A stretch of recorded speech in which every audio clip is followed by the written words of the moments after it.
જય લીંબજ ભવાની। આજ રોજ રાજકોટની અંદરમાં બહુ જ એક શરમજનક એક ઘટના બની છે અને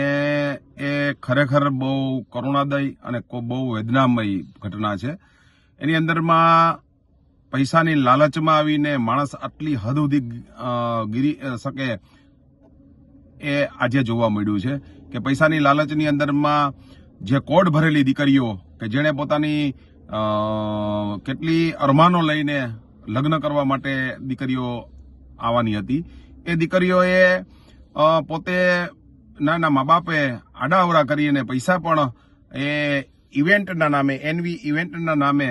પૈસા પણ એને આપેલા છે અને એનવી ઇવેન્ટના નામે એને આયોજક વર્ષોથી કરતા આવે છે અને વર્ષોથી કરતા આવેલા એક ચંદ્રેશ છત્રોલા કે જેણે સમગ્ર સમાજને નીચા જોયા જેવું કરી દીધું, કારણ કે એણે અમારા સમાજની દીકરીઓ સાથે સર્વ સમાજની દીકરીઓ સાથે આ રીતનો વ્યવહાર કર્યો અને આજે જે લગ્ન નું આયોજન કર્યું એ આયોજક તરીકે પોતે જ હતા અને એમાં ઋષિવંશી સમાજ સેવા સંઘના અમારા પ્રદેશ પ્રમુખની ખાલી ફક્ત ને ફક્ત એણે મંજૂરી એટલી લીધી હતી કે ઋષિવંશી સમાજ સેવા સંઘના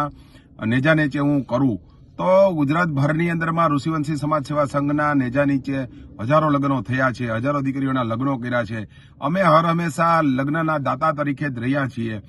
આ લગ્નની અંદરમાં પણ અમે દાતા તરીકે હતા। ઋષિવંશી સમાજ સેવા સંઘનો આની અંદરમાં કોઈ રોલ નથી। એણે એનવી ઇવેન્ટના નામે પૈસાની પહોંચો આપેલી છે, પૈસા ઉઘરાવેલા છે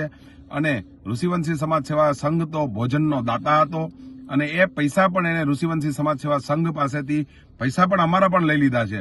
એટલે આ ખરેખર આ ઘટના બહુ ખૂબ જ નિંદનીય છે અને જરા પણ દયા રાખ્યા વગર આવા આયોજકો ઉપર જે ચંદ્રેશ છત્રોલા છે એની ઉપર જરા પણ દયા રાખ્યા વગર એને ખરેખર એની ઉપર પોલીસ ફરિયાદ થવી જોઈએ। આખો સમાજમાં અત્યારે રોષની ભાવના છે, સમગ્ર સમાજ એની ઉપર